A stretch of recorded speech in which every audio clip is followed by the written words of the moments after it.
So, I'm just, you kind of have an idea of what the project is, right? Yeah. I'm looking for a problem in the community and looking for ways to solve it. Mm-hmm. So, I'd like to start out by kind of talking about why you think public access television is important, kind of as a whole, and specifically in Brookline. The format itself is important because it's kind of a catch-22. It is important and it isn't important. It is important because it's your First Amendment right. It's your ability to say what you want, have it distributed, and get that information out there. The problem is that now, especially with technology, everybody has that ability. You can log on to YouTube. You can you can post stuff on your Facebook page. You can get more. You can get your information or your message across to a wider group of people than instead of using an access center. Where we think we're important is less as a media distributor and more as a training facility and a place where people can come and learn on how to properly produce media and how to properly, distribute through their own channels, learn how to edit, learn how to shoot. If you are looking at production as a career, this is a great place to come in and learn. If you're looking at animation, if you're looking at graphic design, these are all, we have great resources here that people can use. So that kind of answers my second question. What does the BATV offer that other mediums can't? Mm-hmm. So, then what are the main problems that you see with the current system? I think a disconnect. There's a disconnect between the youth and our facility. I would love to get more high school kids in here. I'd love to get more 6th, 7th, and 8th graders in here using our space. And the disconnect is, why aren't they using the space? What can we do to get kids in here? You're a senior. Mm-hmm. Have you been in our space before? No. Before? Okay. We've been here since you've pretty much been a freshman. Why? Why is that? Did you know that we were up here? I think I had some idea. Okay. So there's problem number one. Not everybody knows that we're up here. How do we get more information, get that across? If you had some idea why that we were up here, why didn't you come by and check out what we were? I didn't know that I knew exactly what BATV was. Problem number two. Yeah. People don't know, not only do they not know that we're here, they don't know who we are or what we are. And so you didn't know who we were or what we were. You kind of knew we were here. So then back to my question, why didn't you just swing by and check it out? Didn't appeal to you? Well, I guess just the fact that I didn't know about all the kind of more educational opportunities, yep. like, the training and all that kind of stuff that was involved. I thought it was mainly just I didn't actually know what public access television was. Yeah. So it's kind of all of those yeah. things. You're pretty much answering your own question there. You are what I envision down the road being our target demographic as far as our users in our space. I started off in public access when I was in high school. My high school had a class. We weren't as fortunate to have a gorgeous facility like this. We had like a crappy little space. It was on the other side of town. We had to take a bus to the place during the school day. And that's how I got into television and media and stuff like that. And made a career out of it. This is the third facility I've built from the ground up, doing all the design, all the management, and everything else. And I started off, when I was in high school, taking a class. But then again, kids can come in here, and even if you don't have a class, you can come in here and learn a lot of different things. So you're graduating soon. Where are you going to college? Do you know yet? No, I don't know yet. Are you going to college? Yeah. Okay. What are you going for? Do you know what you want to do? Mechanical engineering and film, probably. All right. So, you have the ability. We have tons of training programs. Not only stuff on video and stuff like that, but we have. Are you familiar with Lynda? No. Lynda is an online training website where there's like thousands and thousands of applications where you can learn on how to use them. And there's great videos and everything else, and that's available. So after hours you could come in here, learn how to do it. you know, if you want to kind of get into some basic CAD, basic stuff like that, you know, you can come in here and learn. It doesn't necessarily have to even tie into producing a program, because I'm honestly not necessarily concerned about people coming here and producing, you know, programming. I'm more concerned about people walking through the door and using our space. Yeah. So my biggest thing is foot traffic.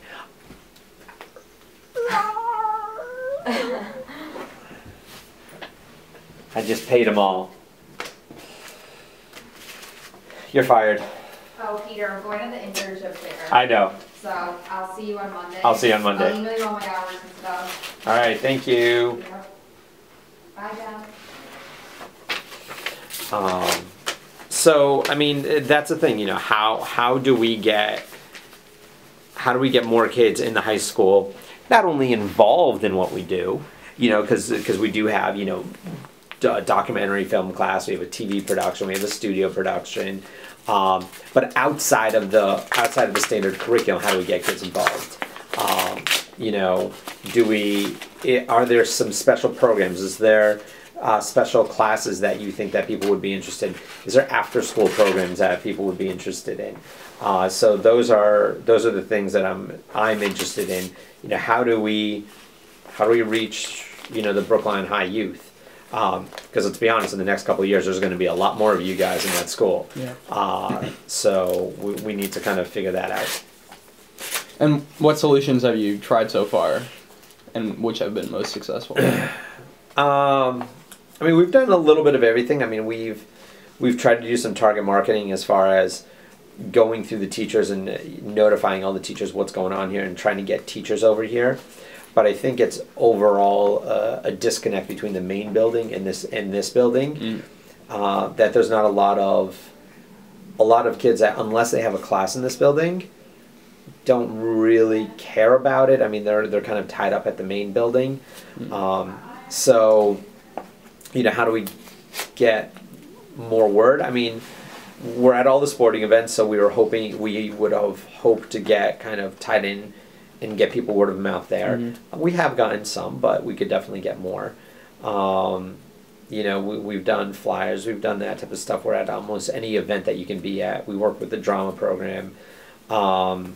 So none of them have been wildly successful as far as, you know, I can directly point to an X number of group of kids saying like, okay, they are a result of this. So we need to find something better, which is your job. What's up? This one's September, this one from September till now, this one's January till now. Oh, you did it through the... You can actually do it in the app, but then I went into the one from the website too. Okay. Because the one in the app doesn't really tell you much.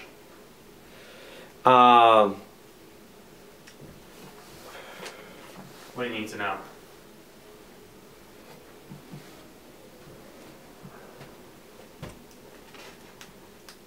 We'll talk about it later. Sure. So, what else? Has student competition kind of ever been considered, like making kind of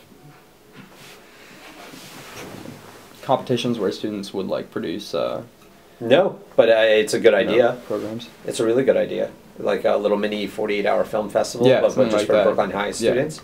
It's an awesome idea. Never thought about it. Yeah. But yeah, it's a great idea.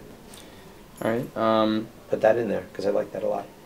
Are there any other public access television channels in other towns that have that you think we should emulate for any reason? They're more successful. We're kind of the leader in the state. Mm. We are. I mean, obviously, every single access center in the state is different. Massachusetts is very fortunate, whereas almost every single city does have one. But every single city operates theirs differently and everything else. Mm. In some ways, we are wildly successful. In some ways, we're lacking. I think our youth involvement is a little bit lacking. I think our facilities, the technology we have available, the staffing that we have, our overall community involvement is on the high level. Our programming that we do produce is at a very high level. So I think the one thing that I really want to push for is more youth involvement. So that's pretty much it for the questions. Okay. I was also wondering if there are any like statistics about like viewership and how many people like use the facilities and stuff like that that I could have access to. Yeah, we don't track viewership because we can't. We do. Let me see. As I'm filing stuff away right now. It's just a shame because I just shredded a whole report. And one of the other things that we're looking at is changing our name, because I think public access has a very negative connotation. People have kind of their perceived ideas of it, so we're trying to increase that. So this will give you an idea for. Are you still recording? Yep. Okay. For January, we had a total of 38 equipment reservations. 20 were by members, 18 were by staff and interns. We had a total of 46 edit suite reservations. We have a total of 25 theater reservations and 38 conference room reservations. We had 6 new members join that attended orientation. So that's kind of like a quick monthly snapshot. Then again, December and January and June, July, and August are very skewed months just because of holidays and everything else. But those are kind of our important numbers. We're looking at finding a better way of tracking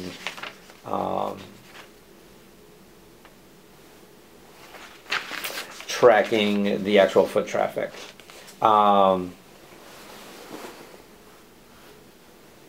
So this is just a survey that we did.